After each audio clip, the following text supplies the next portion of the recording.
সোমবার সন্ধ্যায় এনএইচএআই জানিয়েছে যে তারা বিষয়টির দিকে নজর দিচ্ছে এবং টোল আদায়কারী সংস্থা আরকে ইনফ্রাস্ট্রাকচার প্রজেক্ট লিমিটেডকে জরিমানা সহ কারণ দর্শানোর নোটিশ জারি করা হয়েছে।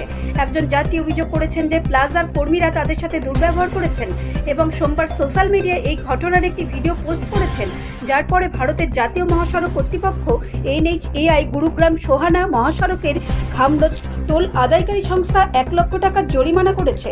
একটি ভিডিও পোস্টকারী অভিযোগকারী সৌর্য গর্গের মতে খামরোজ টোল প্লাজার 2 কর্মী তার বাবার সাথে দুর্ব্যবহার করেছেন। তিনি পোস্টে সড়ক পরিবহন ও মহাসড়ক মন্ত্রী নীতিন গডকরি এবং এনএইচএআই এর সাহায্য চেয়ে ত্যাগ করেছেন। বিষয়টি নজরে আসার পরে হাইওয়ে কর্তৃপক্ষ সোমবার সন্ধ্যায় একটি বিবৃতি প্রকাশ করে বলেছে, আজ সকালে জাতীয় মহাসড়ক 248 এর গুরুগ্রাম সোহানা রোড সেকশনের খামরোজ টোল প্লাজা কর্মীদের দ্বারা জাতীয় মহাসড়ক ব্যবহারকারীর সাথে দুর্ব্যবহারের ঘটনাটি আমলে নিয়ে এনএইচএআই টোল আদায়কারী সংস্থার বিরুদ্ধে কঠোর ব্যবস্থা নিয়েছে এবং টোল প্লাজা কর্মীদের দ্বারা অসৎ আচরণের জন্য মেমার্স আরকে জৈন ইনফ্রা প্রজেক্ট প্রাইভেট লিমিটেডকে 1 লক্ষ টাকা জরিমানা করেছে। চুক্তি বাতিল এড়াতে সংস্থাটিকে 7 কার্যদিবসের মধ্যে লিখিত ব্যাখ্যা দেওয়ার জন্য কারণ দর্শানোর নোটিশ জারি করা হয়েছে।